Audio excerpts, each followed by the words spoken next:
sooner or later. I think that since my dad industrialized this farm post-World War II, the space that he lived in, raising calves and shipping them, was pretty good. I mean, he did well. I think that space economically has tightened and tightened and tightened and tightened until it's not much fun anymore. And, we got 4 big packers in this country that are packed, 80%? I don't know what the number is. I think it's about right. It's about right. We're in, the cattleman out here in the field raising calves we've worked ourselves into a position where we can just be squeezed so easy and so hard. And I think that's why the cow numbers in this country are lower than they've been since World War II. Is that about right? The 50s maybe. I think that, and cows are record high, but the numbers are not going up much. And I think it's because of that situation I've said, and people have just been squeezed to the point that they don't want to do it anymore. Raising cattle is an incredibly capital-intensive business. Land, equipment, herd, etc. The gestation period is still 283 days. I don't care what you do, it's 283 days. And then you won't have a marketable product for 2 years after that, an edible marketable product. So I think it's just become easier and easier for subsequent generations to say, I'm just not going to do it anymore. I'm just not going to do it. And the demand for land. But it's hard not to sell something that's profitable into the system right now if you have it. This is going to be a little while, right, before this stabilizes and the consumer doesn't have to hear the sad headlines of high prices in beef, right? This is not going to happen this is not going to get solved anytime soon, is it? I'm amazed that we hadn't opened the borders for importation of beef. And I know the screw fly in Mexico.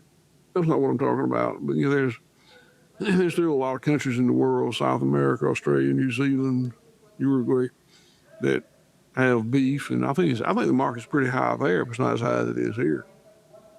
And I'm surprised that we hadn't seen a lot more. I'm not advocating for it. We're just talking about what is.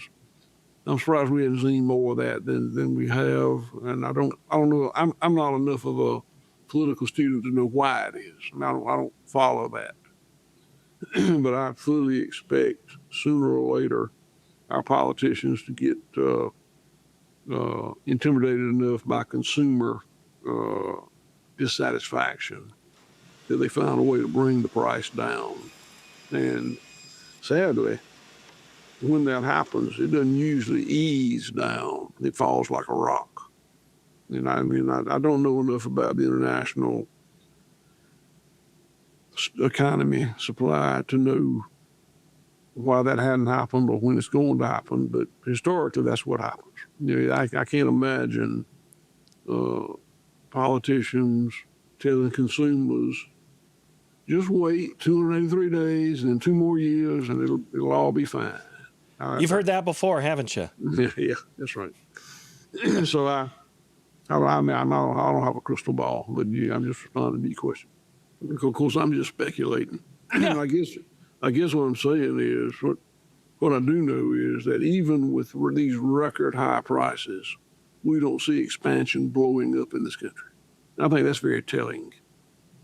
I don't know. Maybe we may never get back to where we have been in terms of producing beef, live cattle in this country. Money doesn't seem to make it come back.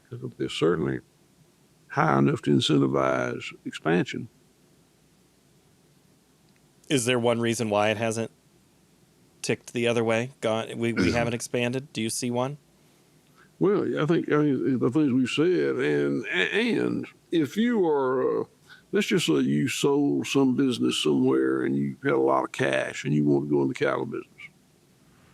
By the time you buy land, improve it so that it's a reasonable cattle operation, buy brood stock, and get it all started. And forget fencing and equipment and wild cattle are higher than they've ever been. They may not be all that high. I mean, it may not be high. Clearly, it's not high enough to incentivize people to do these things I just said. The full MtoM podcast is available now.